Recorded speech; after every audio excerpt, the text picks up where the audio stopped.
All right, guys, welcome back to the Frankie D'Astoli Show and Merry Christmas. It is a huge day. Of course, it is the birth of Jesus Christ and the scene of the Nativity, and we have something very, very exciting in store for you. Last year, around this time of year, I dropped an episode on Blessed Anne Catherine Emmerich's Visions of the Nativity. Now, this was one of my first episodes on the Frankie D'Astoli Show. We've been doing the Frankie D'Astoli Show now for a little over a year, and this is episode 56. I think at that time it might have been episode 6, somewhere around there, episode 5, 4, something like that. So that was a while back. Obviously, we're talking about a full year. You're going to have to dig down to really find that. So what I wanted to do was I wanted to recreate this episode. And everybody that did listen to it at the time found it to be really, really interesting because we don't really know much about the scene, the Nativity, right? And the birth of Jesus Christ. All we really know is that they were denied a room at the inn, Mary and Joseph. They had to deliver the baby Jesus, the savior of the world, in a dirty manger.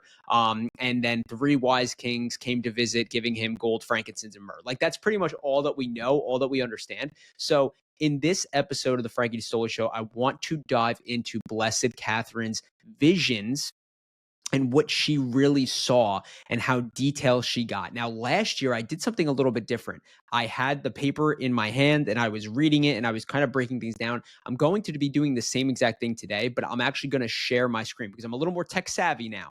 I'm a little bit more tech savvy since I started this a year ago, and I'm going to be sharing my screen so that you guys are able to follow along on the screen if you are watching this on YouTube. If you're listening on Spotify, Apple Podcasts, Amazon, wherever you're getting your podcast stuff, then you're going to most likely just have to listen, but I'm going to be reading through it. So again, I don't know necessarily how long this is going to take. It was a while ago that I did that episode. I think it's probably going to be a closer to an hour episode reading through this. But I'm going to be doing the narrating and I'm going to be breaking down certain parts. And this document that I'm pulling up is my same document from last year. So you're actually going to be able to see some of my own notes on there. And we'll talk kind of some things in regards to those notes. And I might go a little bit off script and talk about some other stuff as well. But I think that you guys are going to find it very exciting. And I think it's really great because, you know, as we've been talking about now for the past month, the Advent season is so much, taken over. It's become a season of gift giving and gift receiving and loud Christmas music and feasting and cookies. And don't get me wrong, my wife, Christina, is a massive baker. The amount of cookies that have gone through that oven so far this year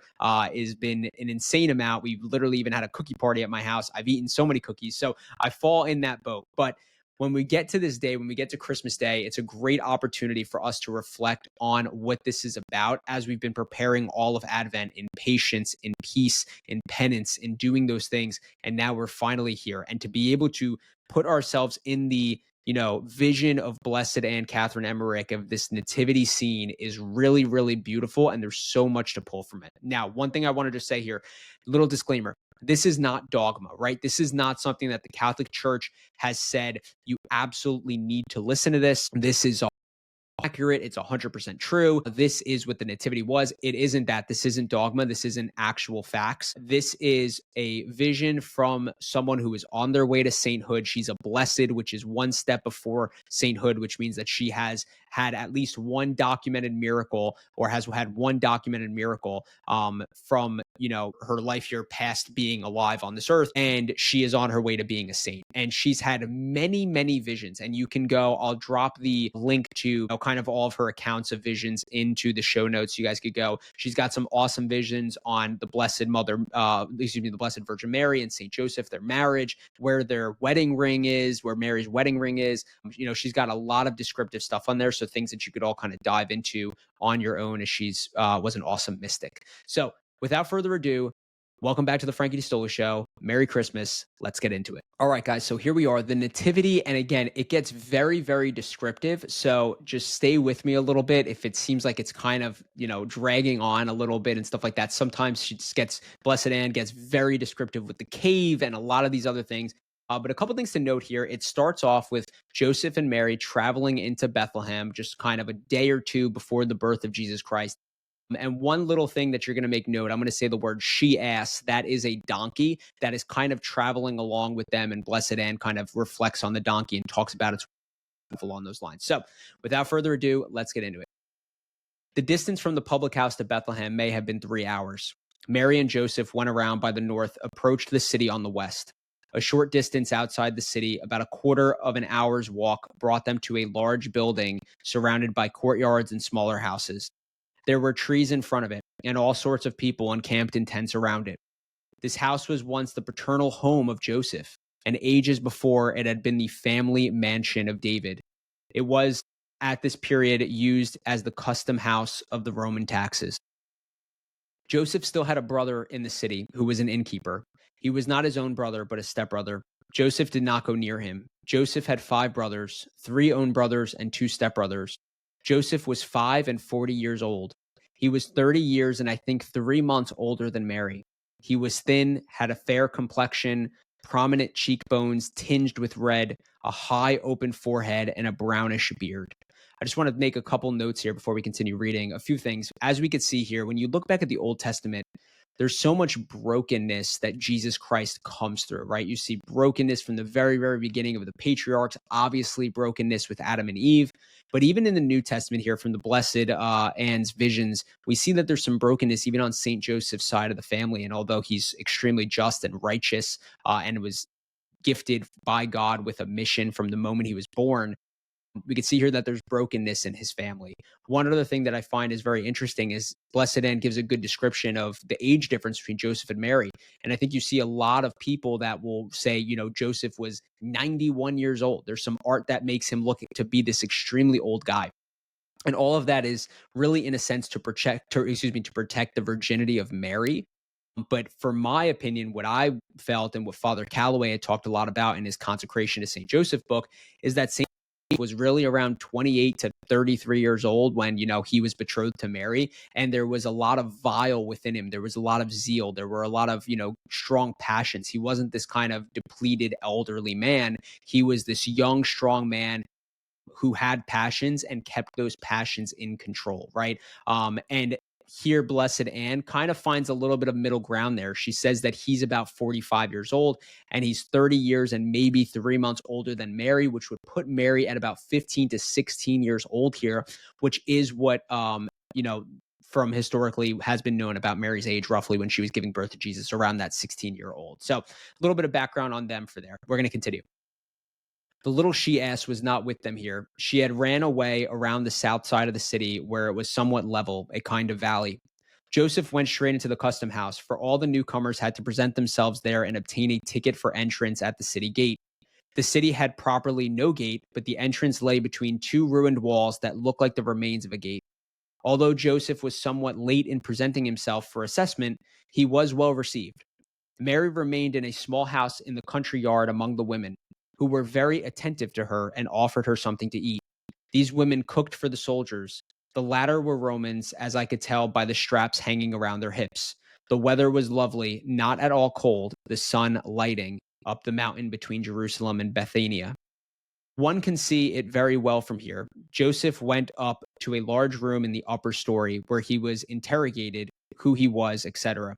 And his questioners examined long rolls of writing numbers and of which were hanging on the walls. They unrolled them and read them to him his ancestry, also that of Mary. Joseph knew not before that through Joachim, Mary had descended in a straight line from David. The official asked him, "Where is thy wife?"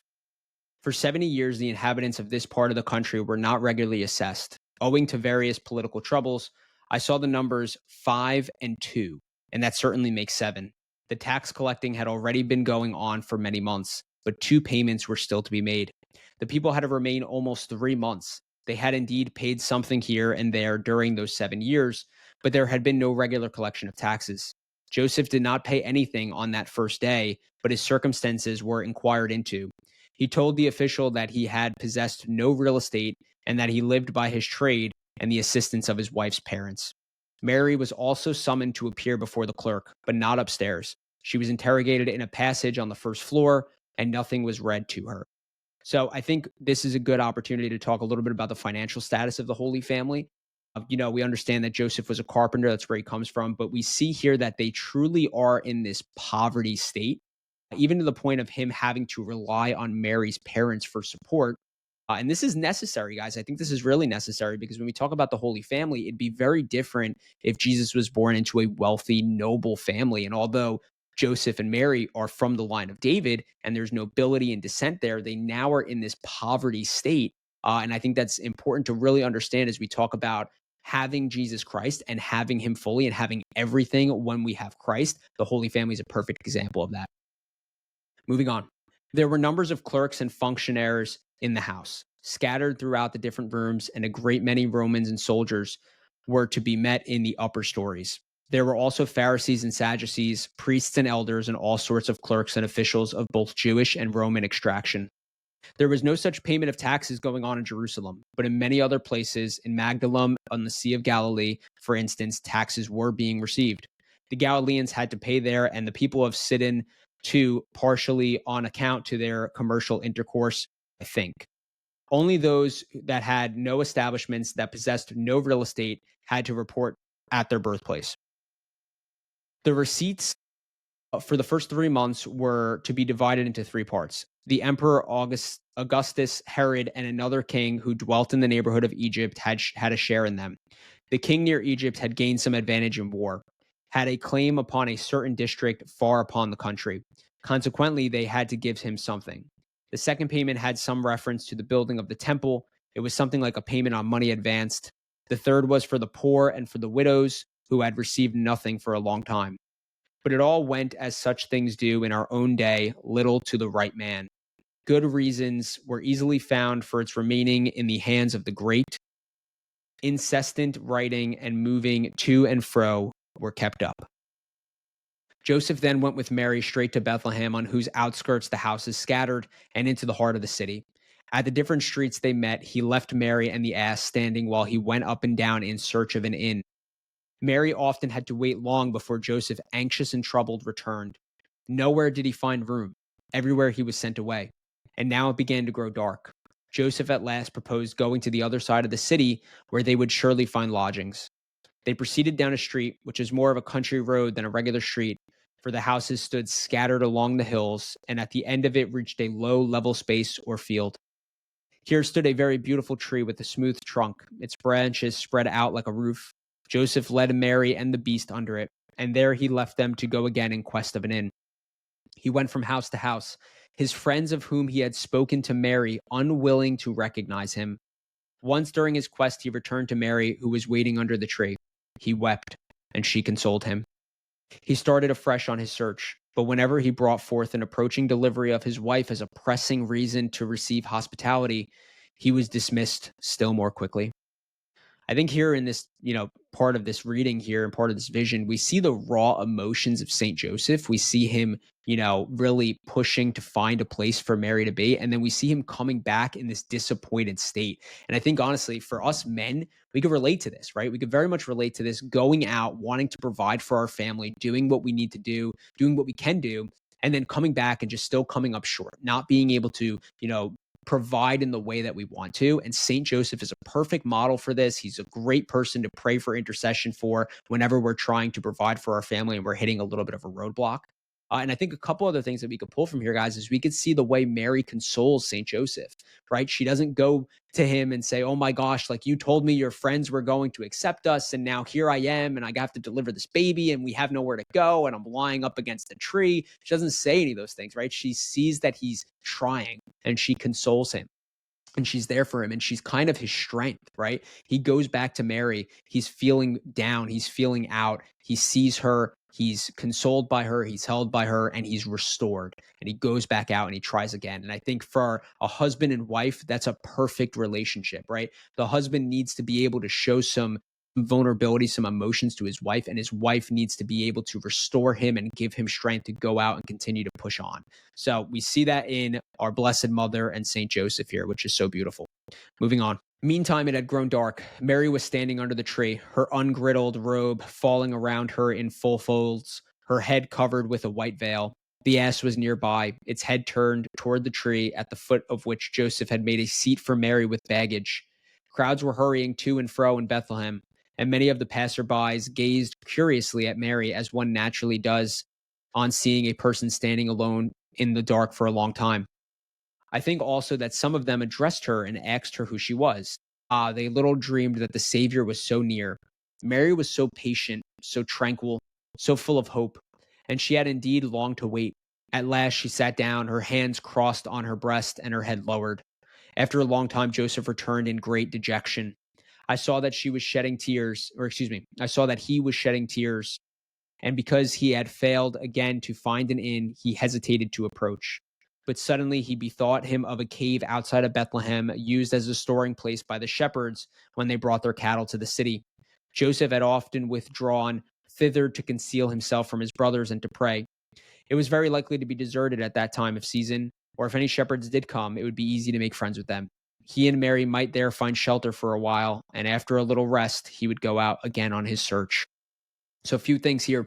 We see St. Joseph made a seat for Mary, which I find is a very little part of that passage, but I find that very sweet, right? He's not, being in a frantic, I don't have time to make a seat for you. I have to go out and find a place for you to deliver this baby. Like, I don't have time. Mary, please take care of yourself. I need to do this. He's not like that at all. He understands that he's putting Mary's feelings and everything before his own. So even that's her physical aspect too. He's putting her, what she needs in front of himself. That's self-sacrificing. That's what a man should do. That's what a husband should do. And he's doing that excellently there as he builds a little seat for her out of their baggage.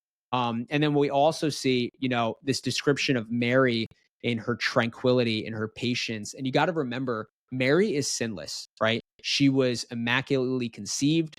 She is the closest creature to heaven on earth that we'll ever have. Jesus Christ is not a creature, right? So she is absolutely made perfect. And even in these times of trials and tribulations, she doesn't falter, right? She's just in total trust. And we see that in her tranquility, in her easy, kind of calm ambiance, just this calmness about her that is obviously so clear in Blessed Anne's visions here. And again, just kind of reading off some of my notes here. We see another example of Mary's trust and faith as Joseph is out searching for an inn. At this point, it's dark. Most people would become anxious and impatient, but Mary, she's remaining in that patience and that tranquility. Also, we see here that St. Joseph returns for a second time empty-handed, and we see more raw emotions on his end, but he knows that his wife is there to support him, and he continues to formulate a plan. Moving on. And now they went around to the left, as if through the ruined walls, tombs, and ramparts of the country town. They mounted a rampart of a hill, and then the road began again to descend. At last they reached the hill before which stood trees, firs, pines, and cedars, and trees with small leaves like a box tree. In this hill was a cave or vault spoken of by Joseph. There were no houses around. One side of the cave was built up with rough masonry, through which the open entrance of the shepherds led down into the valley. Joseph opened the light wicker door, and as they entered, the she-ass ran in to meet them. She had left them near Joseph's paternal house and had ran around the city to this cave. She frolicked around and leaped Galilee about them. So Mary said, "Behold, it is surely God's will that we should be here." But Joseph was worried and in secret a little ashamed, because he often alluded to the good reception they would receive in Bethlehem. There was a projection around the door under which stood the ass, and then proceeded to arrange a seat for Mary. It was quite dark, about 8 o'clock, when they reached this place. Joseph struck a light and went into the cave. The entrance was very narrow. The walls were stuffed with all kinds of coarse straw, like rushes, over which hung brown mats. Back in the vaulted part were the air holes in the roof, but here also everything was disordered. Joseph cleared it out and prepared as much space in the back as a room would afford for a couch and a seat for Mary, who had seated herself on a rug with a bundle for a support.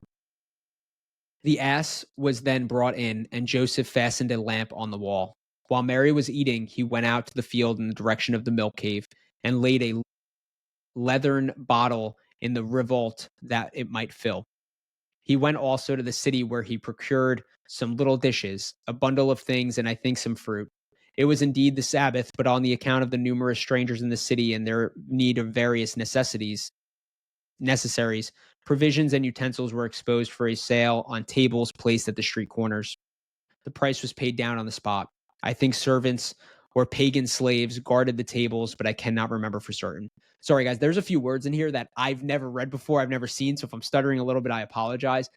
One note I will say on there, the she-ass, the donkey comes running in, and Mary goes, "Behold, it is surely God's will that we should be here," right? Just this, again, this positive outlook on life. So many people would be like, "Oh my gosh, I'm about to deliver a baby, and I'm delivering in a stable in a cave." But she just has this great outlook on everything and why it's happening. When Joseph returned, he brought with him a small bundle of slender sticks, beautifully bonded with reeds, and a box with a handle in which were glowing coals. These he poured out at the entrance of the cave to make a fire. He next brought the water bottle which he had filled at the revolt and prepared some food. It consisted of a stew made of yellow corn, some kind of large plant, and contained great many seeds and little bread. After they had eaten and Mary had laden down to rest upon her rush couch, over which she had spread a cover, Joseph began to prepare his own resting place at the entrance of the cave. When this was done, he went again to the city. Previously to setting out, he had stopped by all the openings of the cave in order to keep the air out. Then, for the first time, I saw the Blessed Virgin on her knees in prayer, after which she had lay down upon the carpet on her side, her head resting on her arm, her bundle serving for a pillow. Our Blessed Mother in prayer there, Saint Joseph being a good steward of the cave, making sure that everything is good for his wife. This cave lay at the extremity of the mountain ridge of Bethlehem. A clump of beautiful trees stood in the front entrance, and thence could be described some of the towers and roofs of the city. Over the entrance, which was closed by the door made the wicker worker, was a shed. From the door, a moderately wide passage led in the cave, an irregularly formed vault, half round, half triangular. On one side of the passage was a recess rather lower than the general surface, and this Joseph had enclosed by curtains for his own sleeping place. The rest of the passage from the recess to the entrance he cut off by hangings, and there had a kind of storeroom. The passage was not so lofty as the cave itself, which was vaulted by nature. The inner walls of the cave were there formed entirely by nature. Though not perfectly even, yet were pleasing and clean indeed to my eye, there was something about them quite charming. They pleased me more than they did those parts upon which some attempts had been made at masonry, for those latter were coarse and rough. The foundation on the right side of the entrance appeared to have some distance to have been hewn from a rock. Only the upper part seemed to have been made of the hand of man. There were also some holes in the passage. In the middle of the vaulted roof was an opening, and I think 3 others cut obliquely halfway of the same. These oblique openings presented a smoother appearance than a topmost one. They looked like a handyman of work, a handiwork of man. The floor of the cave was deeper than that of the entrance, and was on 3 sides, surrounded by a stone seat, somewhat raised, broad in some place, in others narrow. At one of the broad parts, the ass took its stand. It had no trough, but on a large leathern bag was placed before it and hung in the corner. Behind was a small side of the cave, just large enough to allow the animal to stand upright. There was a fodder was stored. The gutter ran along this corner, and I saw Joseph cleaning the cave out every day. Where Mary reposed before the birth of the child, and where I beheld her elevated above the ground at the moment of her delivery, there was a similar seat of stone. The spot in which the crib stood was a deep recess or side vault. Near it was the second entrance into a cave, which was in the ridge of the hill that ran down toward the city. In the rear, the hill sank into a very charming valley planted with rows of trees. This valley led to a suckling cave of Abraham, situated in the projection of the opposite hill. The valley may have been 1/8 of an hour in width, and through it flowed the little revolt from which Joseph had procured the water. Besides the real crib cave, there was in the same hill, but lying somewhat deeper, 2 other caves, in one which the Blessed Virgin often remained hidden. When in after years St. Paula laid in the first foundation of her covenant at Bethlehem, I saw a small, lightly built chapel erected in the valley on the east side of the cave. It was so constructed as to be contingent to the rear of the crib cave and directly back to the spot upon which Jesus was born. This little chapel of wood and wicker walls was hung inside the tapestry. 4 rows of cells opened it, which were built as a lightly the shepherd's cots generally are in Palestine. In every row were separate cells, each surrounded by its own little garden and all connected by covering passages leading to the chapel. Here Paula and her daughter gathered around them in the first companions. In the chapel, and from the wall, stood on the altar this little tabernacle. Behind it hung a red and white silk curtain, which concealed the facsimile of the crib cave that St. Paula had caused to be. It was separated from the real cave, from the exact spot upon which Jesus was born, only by the rocky wall. This crib was made white stone and was faithful imitation of that of Jesus. The manger also represented, and even the hay hanging around its sides. The infant in it was likewise of white stones and closely swathed in blue veil. The figure was hollow and not very heavy. I saw St. Paula often taking it up into her hands when she prayed. Upon the wall over this crib hung a banner which represented the ass with its head turned toward the crib. It was embroidered in colors and the hair made of thread, so natural that it looked like real hair. Above the crib was a hole in which the star was fastened. I saw the child Jesus often appeared here to St. Paula and her daughter. In front of the curtain and the right of the left of the altar were hanging lamps. So Blessed Anne gives a kind of deep description there of the cave. I understand some of us probably got lost, even myself reading that. It's a little bit, I'm kind of like feeling like I'm going in a rabbit hole a little. So really what I want to kind of reset here is now we are going to get into the story of the birth of Jesus Christ. So here's where we're really going to get into the meat of this, guys. I saw Joseph on the following day arranging a seat and a couch for Mary in the so-called suckling cave of Abraham, which was the sepulchre of Maraha, his nurse. It was a more spacious than the cave of the crib. Mary remained there for some hours, while Joseph was making the latter more habitable. He brought also the city many different little vessels and some dried fruits. Mary told him that the birth hour of the child would arrive on the coming night. It was then 9 months since her conception by the Holy Ghost. She begged him to do all of his power that they might receive as honorably as possible this child promised by God, this child supernaturally conceived. And she invited him to unite with her in prayer for those hard-hearted people who would afford him no place of shelter. Joseph proposed to bring some pious women whom he knew in Bethlehem to her assistance, but Mary would not allow it. She declared that she had need of no one. It was 5 o'clock in the evening when Joseph brought Mary back again to the crib cave. He hung up several more lamps and made a place under the shed before the door for the little she ass, which came joyfully hurrying from the fields to meet them. All right, guys, here we go. We're getting into this now. And a few things that I think we could highlight here is we see a few days have passed here, and Mary is understanding of what's to come, right? We're at 9 months since conception. She knows that the birth of Jesus Christ is coming. And what is her initial inclination? It's to pray, right? She advocates to St. Joseph, please pray with me. Don't worry about bringing, pious women to my assistance. All I need is for us to pray, for us to ask for forgiveness for the people who didn't afford a place for Jesus to be born. Think about that. Think about what her mindset is right now. She's thinking about forgiveness, not thinking about the fact that anybody did them wrong by not letting them in the inn or wherever else, Joseph was going to look for a place. And she wants to prepare themselves as humbly as possible to receive this supernatural child. That's where her head is. That's where her main focus is. So moving on. When Mary told Joseph that her time was drawing near and that he should now betake himself to prayer, he left her and turned towards his sleeping place to do her bidding. Before entering his little recess, he looked back once toward the part of the cave where Mary knelt upon her couch in prayer, her back to him, her face toward the east. He saw the cave filled with the light that streamed from Mary, for she was entirely enveloped as if by flames. It was as if he were like Moses looking at the burning bush. He sank prostrate to the ground in prayer and looked not back again. The glory around Mary became brighter and brighter. The lamps that Joseph had lit were no longer to be seen. Mary knelt, her flowing white robe spread out before her. At the 12th hour, her prayer became ecstatic, and I saw her raised so far above the ground that one could see it beneath her. Her hands were crossed upon her breast, and the light around her grew even more resplendent. I no longer saw the roof of the cave. Above Mary stretched a pathway of light to heaven, in which the pathway it seemed as if one light came forth from another, as if one figure dissolved into another, and from these different spheres of light other heavenly figures issued. Mary continued in prayer, her eyes bent low upon the ground.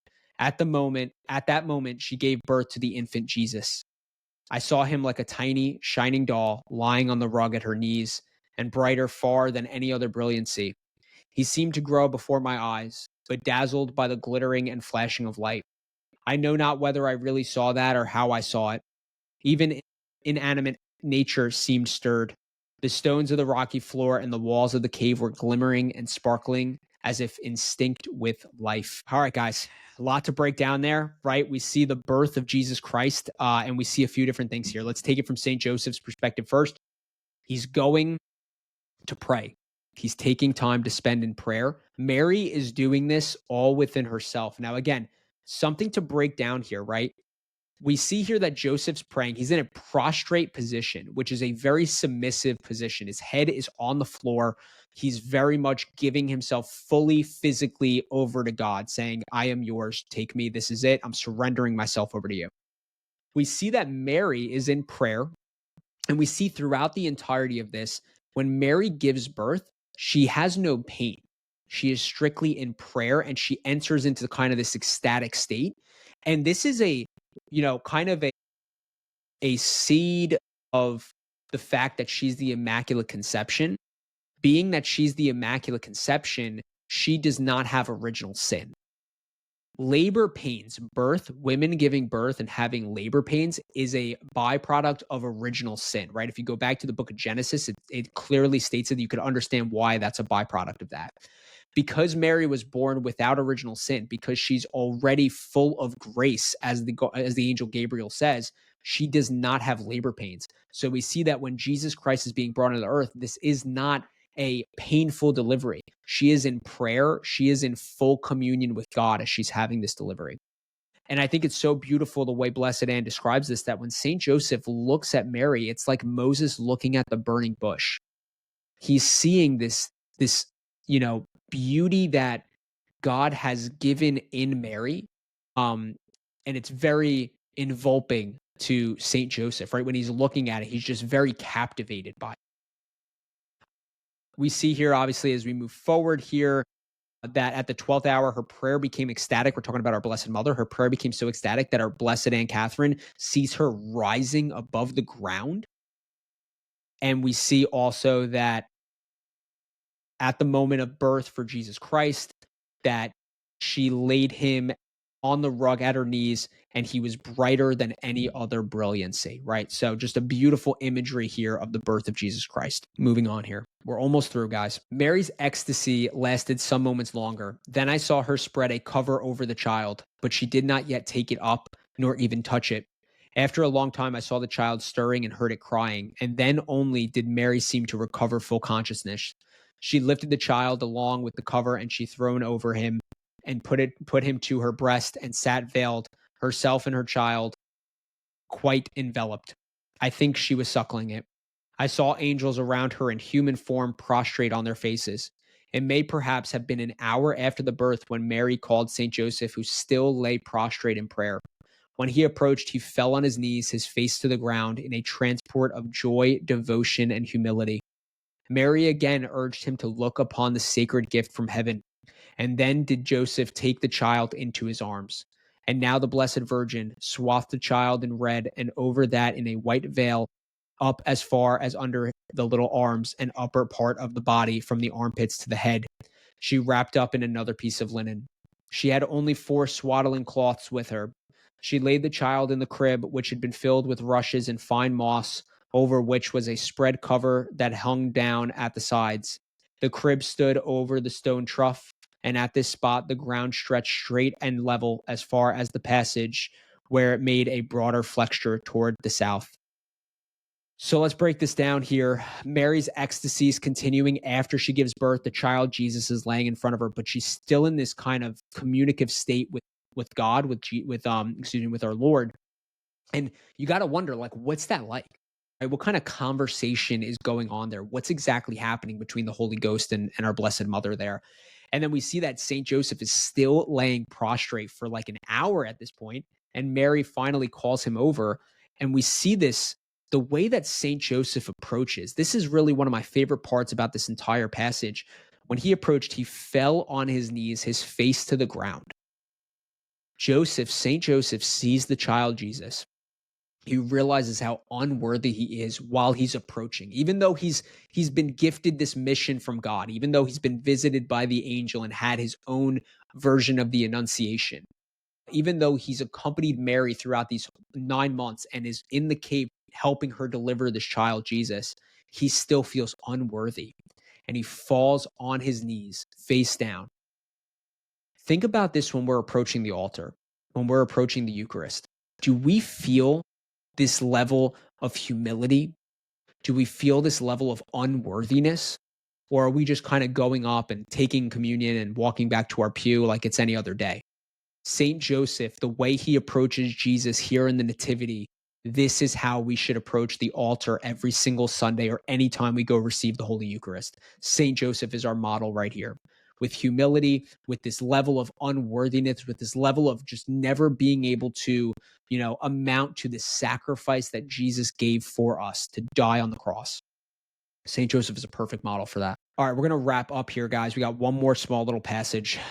The floor of this part of the cave lay somewhat deeper than where the child was born, and down to its steps had been formed in the earth. When Mary laid the child in the crib, both she and Joseph stood by it in tears, singing the praises of God. Let's remember the setting here, guys. Mary just delivered this child. They lay it down in the manger. They are in a cave. They are in a stable. They have no material wealth or provisions around them. Yet they look at the child Jesus with tears in their eyes, knowing that they have everything they could ever need in that moment.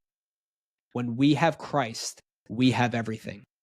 That's what spiritual poverty is. That's why the fruit of the third joyful mystery, which is the Nativity, the fruit of that mystery is spiritual poverty. It's because we have this, we see it from the Holy Family here. We see this detachment from material things and having absolute richness and fullness when you have Christ. And the Holy Family is the perfect example of that.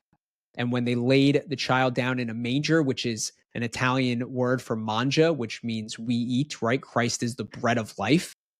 We see that when we have Christ, we have everything. When we get our daily bread, we have everything. So I'm going to stop the screen share here. I hope that you guys enjoyed that. I hope that it kind of puts a little bit of light and clarity into the Nativity and what this, what this day really means, what Christmas really means, Christ Mass, right? And Jesus Christ coming to us in the world in Bethlehem, and the role of our Blessed Mother Mary, the Virgin Mary, and our spiritual father, Saint Joseph, and all of this. So this is going to be, guys, the last episode of the Frankie D'Astoli Show for 2025. So I'm looking forward to seeing you guys in 2026. We're going to have some awesome things that we're going to talk about. January 7th, we are holding a Rosary and Real Estate event. It's a totally free event and it is a visionary event. We are going to be putting together a vision on how to really capitalize on our real estate investing goals for 2026. And even more so, one that I'm excited about, how to capitalize on our spiritual goals, how to become the best followers of Christ, better husbands, better wives, better fathers, better mothers. So if you're interested, I'll drop the link in the show notes to sign up for that webinar, which is going to be on January 7th. That's 6:30 p.m. Eastern time. It's a webinar. It's going to be over on Riverside. So we'll have it recorded as well. You'll get a copy of the recording also, so you can look back at it. But I appreciate you guys. It's been an unbelievable 2025 of the Frankie D'Astoli Show. I'm so thankful for all of you guys that are listening and tuning in, and I can't wait to see you guys in 2026. Pray the rosary, buy real estate. Don't do what makes you happy. Do what makes you holy. Merry Christmas and God bless.